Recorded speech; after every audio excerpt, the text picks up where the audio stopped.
I'm here. Oh my gosh. It took me forever to go live. Peace family? Yes, I know. I'm here. So check on in. It's crazy. I tried to go live for like, I don't know, over 2 hours and I finally got on live. I wonder if anyone knows I'm on here. Anyway, peace family. Peace to the east, the west, the north, the south, and peace to all. Yeah, I finally got on. I know. I waited it out. They try to lock me out.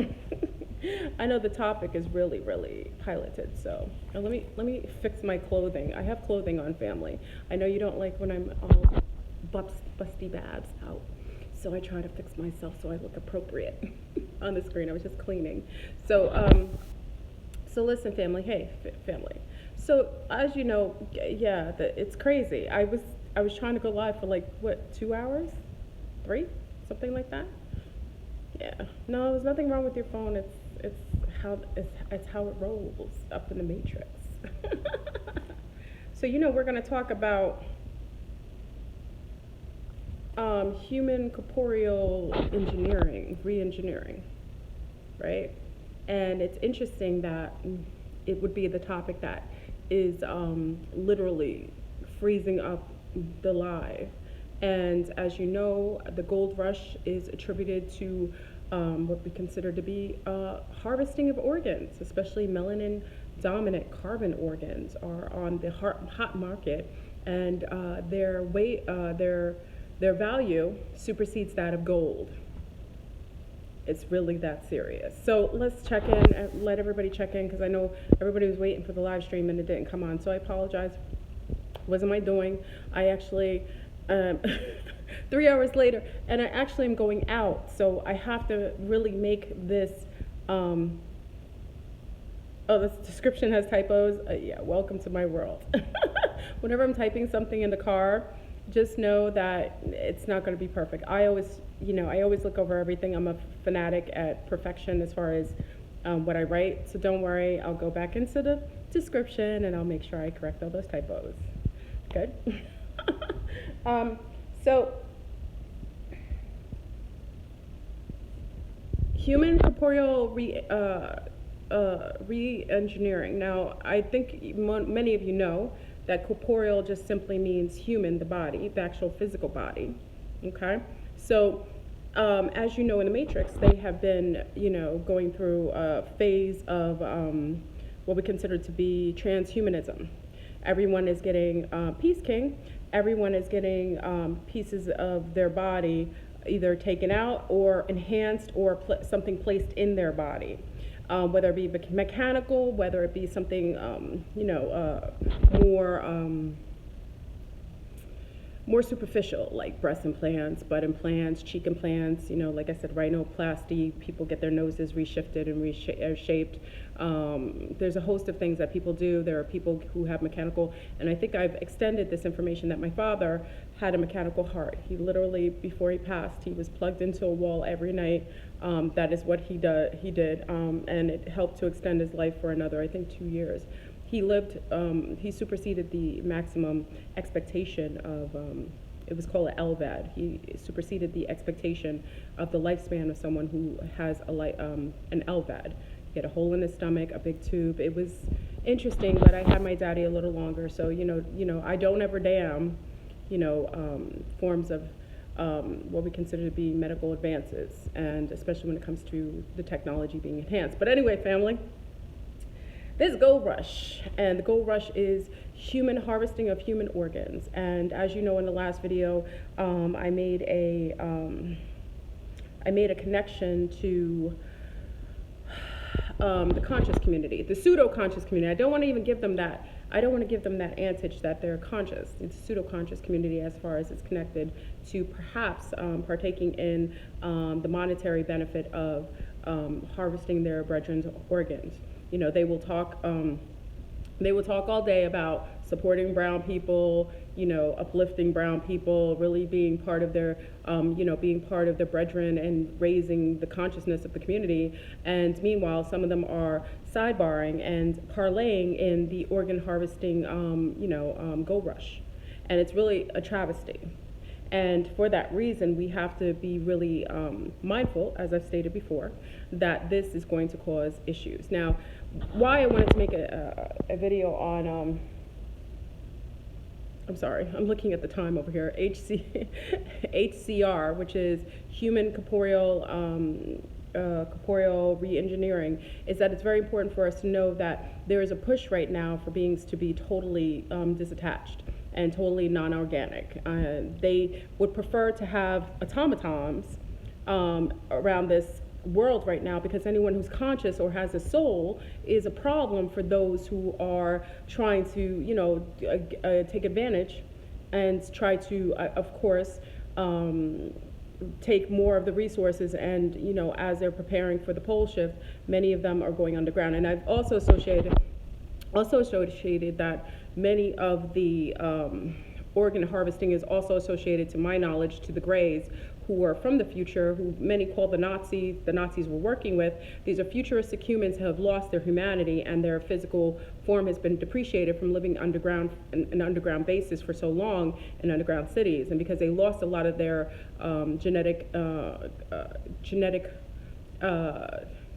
quality, they have decided to travel back in the future and to extort and to take organs and harvest organs to be able to try to perpetuate and to extend their bloodline later on that they've destroyed via their own damnation and the things they did karmically. Okay, I've also associated with that. So we talk about in terms of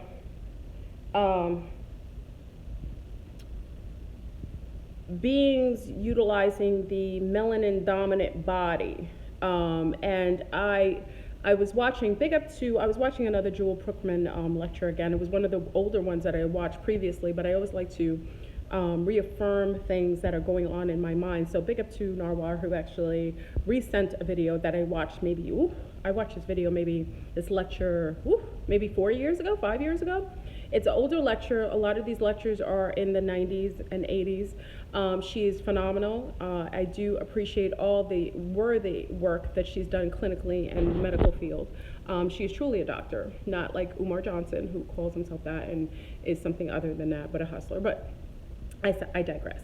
Okay, so she had done a lot of studies on what is going on as far as back then. Now listen, she was so she transcended her time frame by the fact that she was discussing things that right now that we're seeing come to fruition in full form.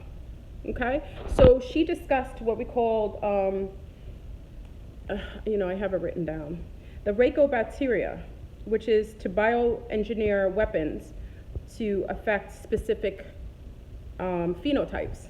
Okay, so it's called the Raco bacteria, and again, this is something that they looked into studying, and they could find a way to particularly isolate a particular genome and bioengineer a bioweapon to attack particular people from particular phenotypes.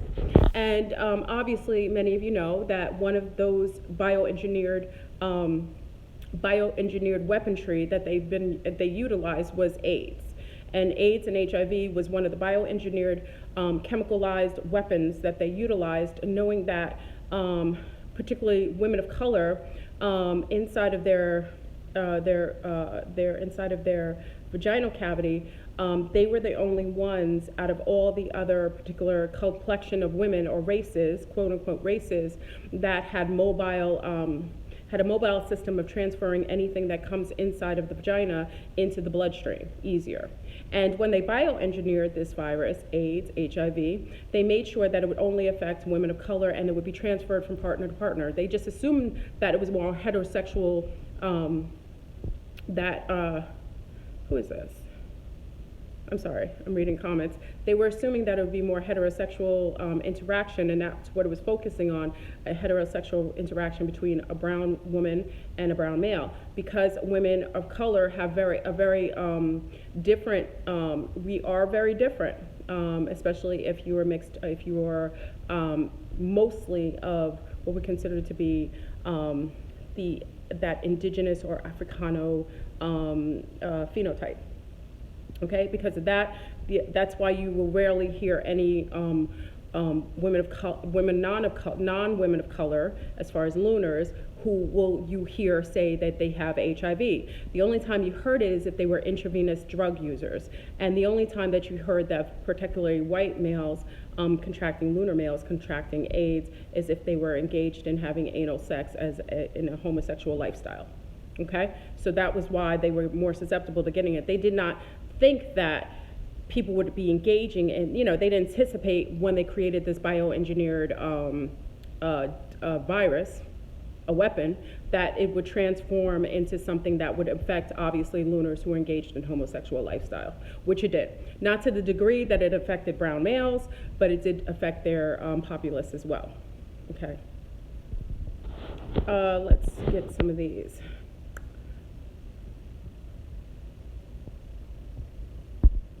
Okay, sorry.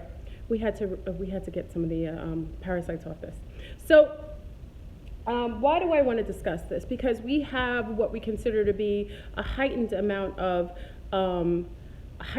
beings right now that are utilizing the black market for a come up. And I know that there is a lack of heightened awareness as well. And because of this, we have the fact that they have also bioengineered via geoengineering the weather, which we see all over the Northeast and especially the Southeast. They bioengineered cooler weather to be able to lower the field of your immune system and make you susceptible to this virus called the flu, which they make sure that they put out every season. That's why when you go to Walmart or Walgreens or CVS, you always notice that they have flu stuff right at the beginning of September or October, roughly. They start putting out medicine, and subconsciously you start manifesting it because they're already putting it into your frame of consciousness, and then you will also perpetuate. Hold on.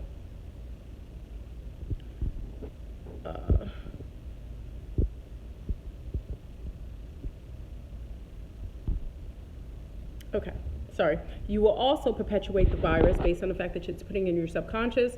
We manifest thoughts or things, and because it's in your subconscious, and they will perpetuate on television, free flu shots everywhere. Your doctor and nurses, when you go in, will say, "Did you get your flu shot?" All the people who are working in the clinical field and in the hospice centers and also as facilitators in schools are all required to have.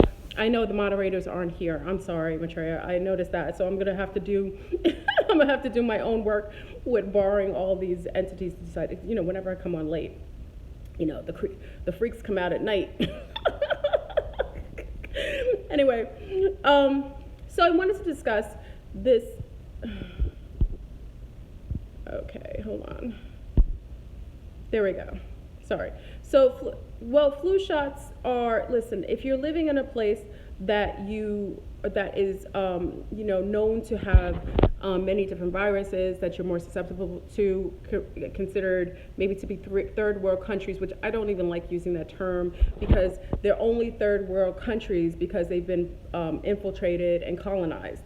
It's interesting that we use terminology after the fact. It's almost like, when I tell you don't start none, won't be none, it's interesting that after a place has been colonized and destroyed and incepted, then they call it a third world country. But it's not a third world country when you're extraditing all their gold, when you're extraditing all their diamonds, when you're raping all their resources, but it's still a third world country because you have a parasite, a vampire attached to a very resourceful continent like Africa. Or in parts of Southeast Asia, where all of the resources are being consistently diverted to other regions, particularly in Europe, where all those resources are taken there. And meanwhile, they're calling these places third world countries after, of course, they have infiltrated, dominated, destroyed, and genetically modified, and also colonized the area. They've targeted gays because they're healers and shamans. Someone just said that. First of all, they did not necessarily create AIDS for the homosexual population. That I know originally. The original AIDS virus was only and solely, let's not get disturbed here, it was solely engineered for the person of color. That was all it was engineered for. it selected a particular genotype, a particular phenotype, and that was the only focus of the warfare, chemicalized warfare. So let's not sidebar into other things. The fact that the homosexual community was affected was a sidebar. It was not what was being perpetuated. Because in honesty, let's keep it real, the majority of those in the dark cabal are upholding in homosexual lifestyles. That's a fact. Most of them are either engaging in homosexual lifestyles, or they're in pedophilia, or they're engaged in forms of what is it called? Bestiality. They're engaged in also forms of necrophilia. So let's, I know that, listen family, I know that we have beings on here that are engaged in a homosexual lifestyle. Please don't draw things that have absolutely nothing to do. I know that community tends to draw themselves into other people's plights, and I think that is, it's unfortunate, and I think it takes away from what things originally mean. The others are affected by usually something that goes out, but it does not mean that they were the target of that.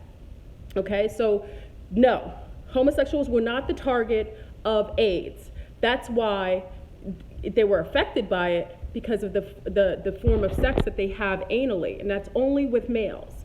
That's only with males who are engaged in anal sex. Okay, so that they were affected because you break when you're having anal sex. Obviously, it is an exit point, and when you engage in anal sex, you're breaking and tearing the lining when you're putting something and penetrating that area, which is not meant to be penetrated. Okay, that's not judgment. That's a fact. That's a bio fact. That is a natural fact. Okay, so it's not judgment, but I'm just saying if homosexuals were affected by it, it was simply because they were engaged in a lifestyle that would allow them to be more susceptible, because they were going through an exit point as opposed to an entrance point. Okay, so if they weren't having sex anally, they wouldn't have been affected. Okay, so I'm just keeping that real. I'm not saying that they weren't affected, but I want to make sure that we keep focus here. Everyone gets offended if they're not included in something negative. It's not that serious. Okay, so I sidebarred. So I wanted to talk about this. I only have a half an hour. See, I had my whole mindset in the day is so much different than in the evening. I'm kind of like in that, mindset of wanting to go live.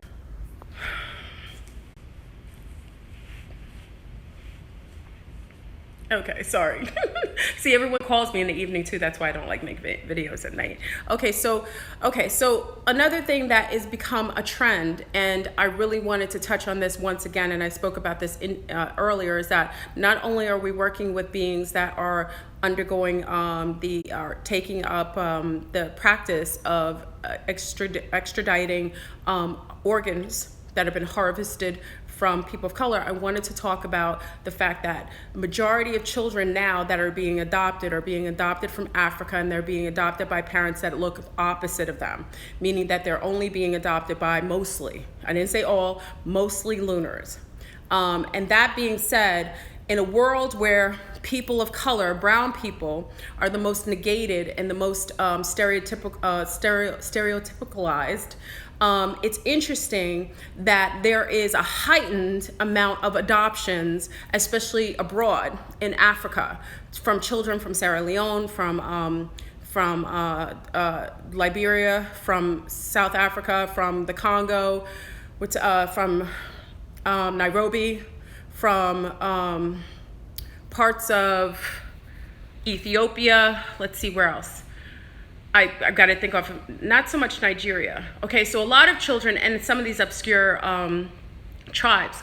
My concern is that I know for a fact, now listen to me family, living in a world where the majority of people have a disdainful feeling about people of color, meaning that they don't want to have that kind of life. I know people who are wonderful people, but they see the challenges of being brown on this planet very, very dark and very hard. Like a hardship. They see brown people and they associate it with hardship.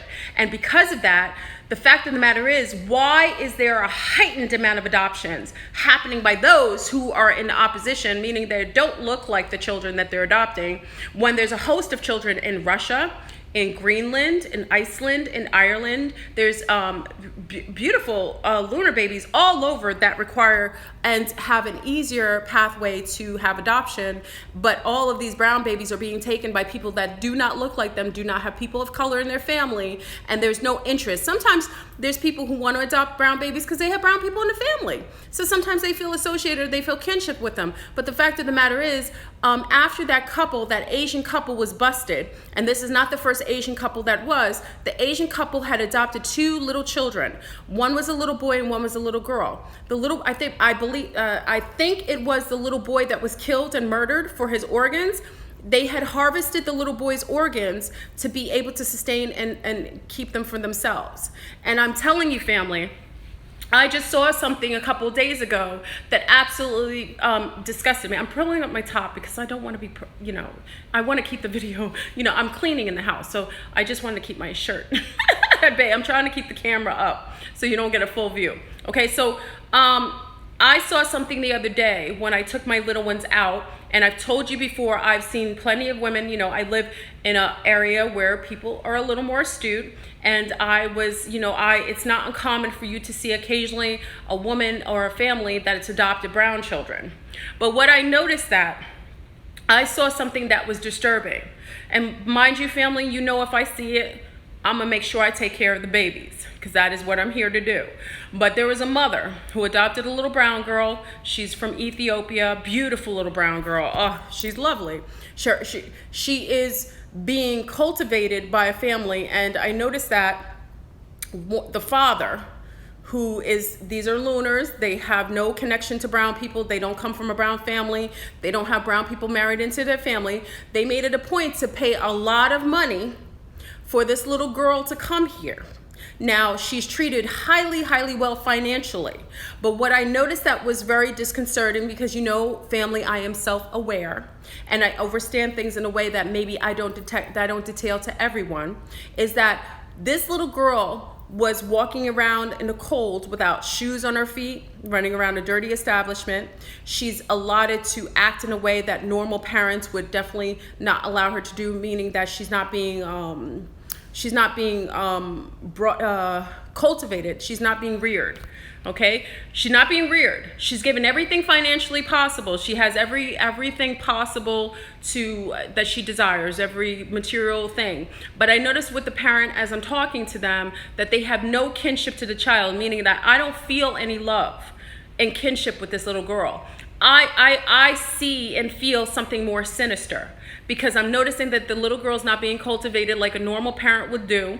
Normal parents make sure that they reprimand their children if they're acting out of line. Her behavior is very reprehensible. She's just not being cultivated. She's not being reared. Do you understand? She's just not being reared.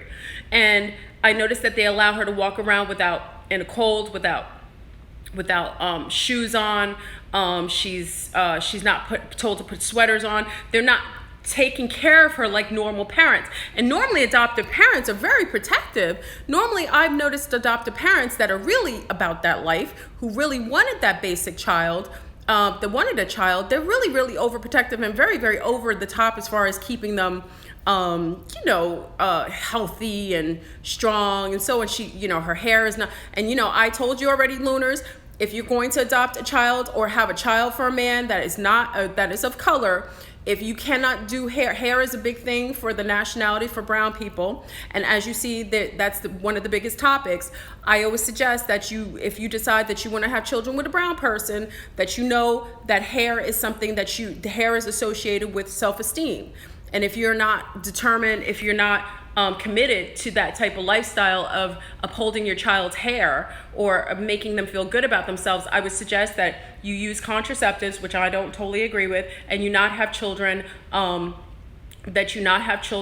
color. Okay, because I think it's tragic to see sometimes you see other people rear children of color. Listen, if you can afford having the child go and get their hair braided, or to show them how to cultivate their hair. I know it's very materialistic, but it's real talk. Because a lot of times I see Lunars who have children with brown men, and the children's hair is unkept, and the child feels low self-esteem. And it's very sad to see a child keep their eyes down all the time, and to have a mother who has different kind of hair, who society deems as much more appeasing, and this child has low self-esteem because they don't know how to do their own hair, because they're being reared by a person that does not look like them, nor has the same phenotype or same genetics. And also, the society does not look well upon people of color. So a lot of times these children are adopted, and they're living in areas where there's no other children of color or any parents that can help them. Okay, so I'm not disrespecting anyone. I'm talking as a mother. Okay, and I see other mothers, and believe me, this little girl, when she came over, I made sure I did her hair. And her mother was okay for me to do so. But I noticed that children of color are being adopted in a mass thing, and I know for a fact that it's connected to harvesting of organs. These parents are adopting children, and I remember that the father was wearing all black, so I know that he's a part of a cult. I don't know what sect he is. I think he could be a Luciferian or a Satanist, maybe even a sect of the Masons. I'm not sure, but I know with this little girl, she is not being reared. Listen to me, family. She's not being reared, meaning she's being maybe it's wrong. She's not being raised. She's being reared. Is that correct? Am I using the right terminology? I think so. She's not being raised. She's being reared. Okay? Meaning that they're not cultivating her for a future. They're not cultivating her in personality to teach her the ebbs and flow of life and socialization. I don't feel the love with this parent. I feel like there's something more sinister. I don't feel the love.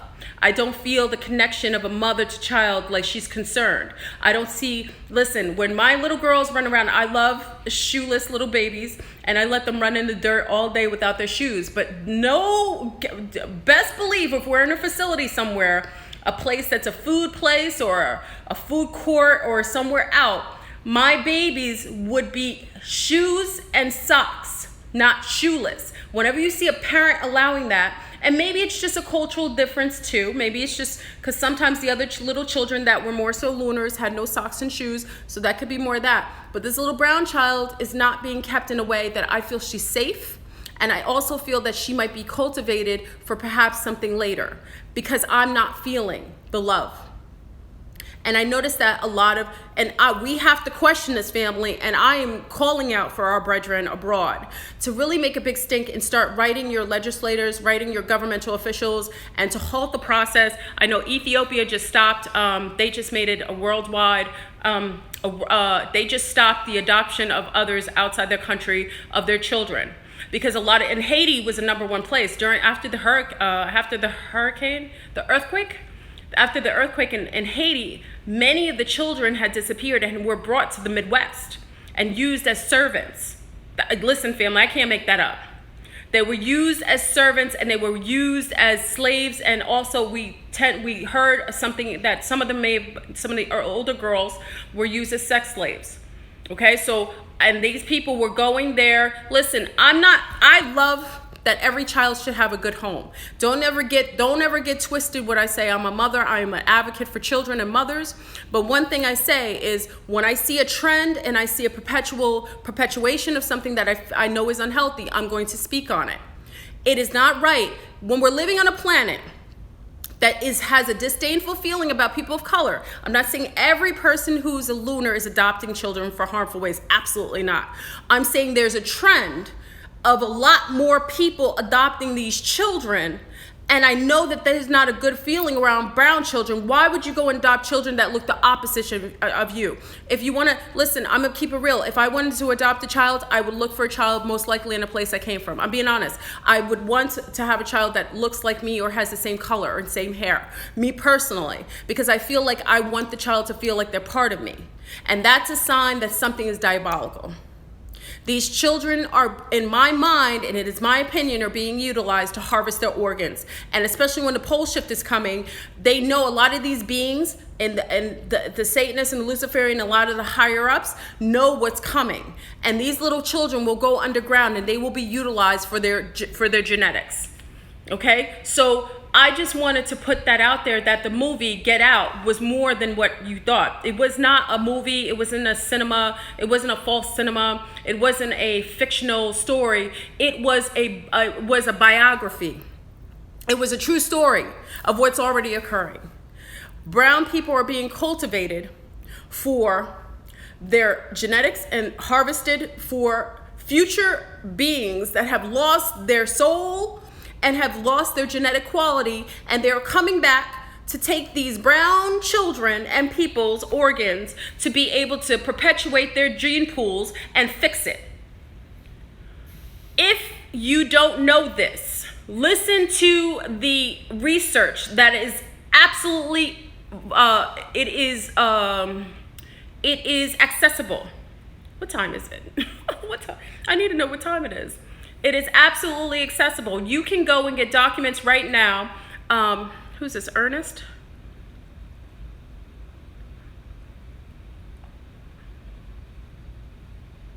Okay, I don't know where he is. You can absolutely right now, can anyone tell me the time? Oh, I see the time. Wait. Oh, is it 7:03? I gotta go. I talked too long, I gotta go. I gotta go pick up my people. Oh, 7:04, okay, I've talked too long. Anyway, family, I wanted to discuss this. I know, I want to I wish I could pause this and go. I've got to pick up my little brother, and I've got to go out. Okay, Jerry, you've got to go. Okay. All right, this is a very touchy subject. I'm sorry I'm kind of leaving you like this. I tried to talk about it in really good form earlier. It just allowed, I really wanted to touch on this because I felt compelled to advocate for these babies and these people. Really, oh, and to talk about sovereignty, I gotta go. To talk about sovereignty, you can claim your sovereignty over your biological rights. We're gonna have to get into this. I have to talk about this longer. I wanna tell you that you have a right to claim sovereignty with your genetics. You have zero right. If you don't know about it, you won't claim it. You can claim sovereignty over your biological and your genetics, and they will have zero ability to ever take your blood or anything. You don't know this, but you can do this. So I'm gonna have to make another video. I'm sorry, family. I hate to do this for you. This is a phenomenal conversation. Maybe I'll come back and do it. I gotta go, I'm already late. You can claim sovereignty over your genetics. That's a fact. We can go into it, and I want you to start to research it. You do your own research right now. We'll go into the conversation so that you, and also extend this conversation to everyone you know, so that they know that they can claim sovereignty over their own genetics. When you go to the doctor, anyone who's sovereign, they're disallowed, their anything that they get for testing is destroyed because they're not allowed to take your blood or any information and source it out to others. It's fact. Sovereign beings, many people don't know what sovereign is. This, and I'm not laughing, I'm sorry. Sovereignty is something more than you ever would imagine. Sovereignty is everything about you. So when they take blood to do a test, they do the test and it's destroyed. They're not allowed to source it out to other beings. They're not allowed to extend that to other beings. Okay? Even when you tell them that they're not allowed to take your organs or your blood, they will still do it. They did it to Albert Einstein. And if you look at Jewel Brookman's video, which I will share later, listen, family, I gotta go. I'll say I have to go 50 times. Look at Jewel Brookman talks about this, and I have to give her so much props because a lot of this information I get from her. I'm keeping it real. They took, Albert Einstein had in his will that they could not take his, they could take some of his information, but they could not take any of his organs. He wanted to be cremated, and his own school took his brain without his consent after he passed, and they were studying it and they were gifting it to other scientists. That, if they're doing it to him, best believe they'll do it to you. You have to claim sovereignty of your organs, of your being. Some beings are not, you're not able to do it because some of you are genetically modified and you were created to be sourced out to others and vampired off of, and we can get onto different bloodlines. But for the most part, you have a right to claim your sovereignty and keep your own biological field to yourself without allowing any entity outside of you to source off of you. All right, I'm gone. I'm sorry it was so short. I love you. We're gonna have a conversation about this. I'll try to make a longer video about it. I love you, and just take care. I know it's 7:07. I was supposed to pick him up like 7 minutes ago. I'm out. I'm gonna have to drive like a banshee. All right, peace. And I can't even shut this off.